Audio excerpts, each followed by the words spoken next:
कुब्जा जी जो थी वो पूर्व जन्म में सूर्पणखा थी। तो सूर्पणखा ने राम और लक्ष्मण पर मोहित हुई तो उसके जो है ठाकुर जी ने कुल का नाश कर दिया।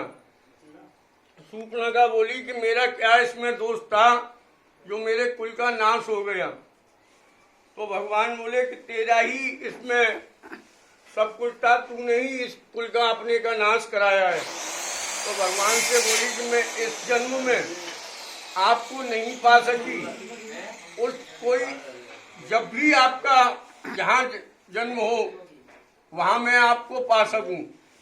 तो द्वापर युग में कुब्जा जी के रूप में कंस की दासी कुब्जा जी हुई। तो ये कुब्जा जी कंस को चंदन घिसा करती थी, पर वो चंदन कंस को देती थी मगर पहले ठाकुर जी को अर्पण निकाल देती थी। उसका जो कुछ भाव था ठाकुर जी के प्रति था, कंस के प्रति कुछ नहीं था। वो तो उसके दबाव में आकर उसको चंदन घिसती थी। तो कुब्जा जी जहाँ आप विराजे हुए हैं, यहाँ ये कुब्जा जी का निवास स्थान झोपड़ी है। यहाँ कुब्जा जी रहती थी। तो द्वापर युग में मामा कंस ने कृष्ण और बलराम दोनों भाइयों को यहाँ से न्योता भेजा। तो भगवान कंस के न्योते पर यहाँ कुश्ती दंगल में आए। आकर के यहाँ पीछे अक्रूर जी का मंदिर है।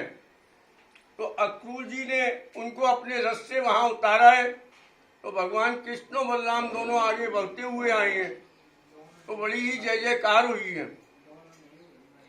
तो कुब्जा जी अपने निवास स्थान से झोपड़ी से नीचे उतरी हैं। बोली कि इतनी जोर से जय जयकार किसकी हो रही है और वर्षों बाद हुई है। तो कुब्जा जी यहाँ से उतर के गई हैं। तो भगवान को प्रणाम किया। तो भगवान बोले हैं कुब्जा, मैं मामा कंस के नोते पर यहाँ कुश्ती दंगल में आया हूँ, मैं पहले उसको पूरा करूंगा तब यहाँ आऊंगा। तो भगवान कृष्ण बलराम दोनों यहाँ से बराबर कंस का अखाड़ा है वहां पर गए हैं। जाकर के कंस के हाथियों को पछाड़ा है, पहलवानों को पछाड़ा है। अंत में कंस का नंबर लिया है तो उसको मारते हुए यहाँ से ले गए हैं कंस खार, जो कि विश्राम घाट से पहले एक जगह है, कंस खार बोलती हैं उसको। वहां कंस को मार दिया है भगवान ने। जाकर के घाट पे विश्राम लिया है तो उस घाट का हुआ नाम विश्राम घाट।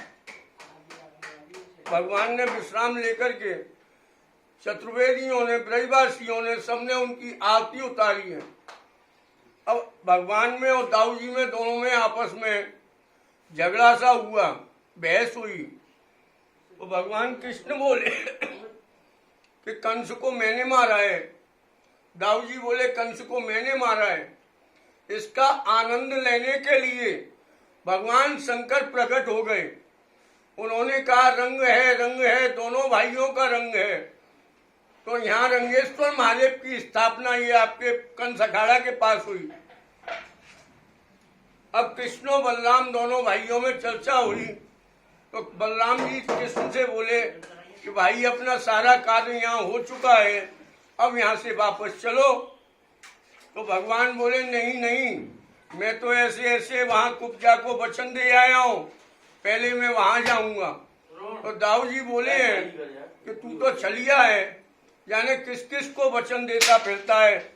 चल मैं जा रहा हूँ अपने घर, तू जा वहां। तो कन्हैया यहाँ आई है। आकर के बोले कुब्जा जी से, अरे सुंदरी। तो कुब्जा जी को बड़ा बुरा लगा है।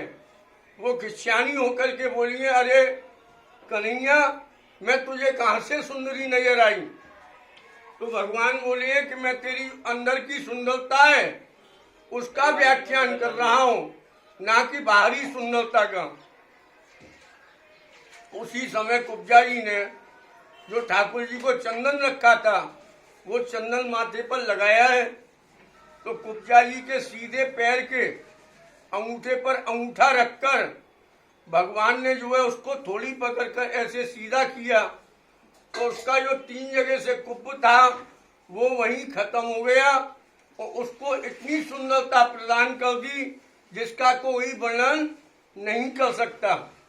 अब भगवान यहाँ से चलने को हुए तो कुब्जा जी ने उसी समय भगवान का हाथ पकड़ लिया है और बोली है कि आपने मेरा 3 जगह से कुप्प हटाया, मुझको सुंदरता प्रदान की, मैं आपका वर्षों से इंतजार कर रही हूँ, फिर आप मुझको छोड़ के कहाँ चल दिए।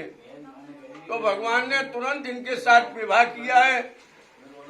तो 7 दिन कुब्जा जी के साथ भगवान यहाँ रहे हैं।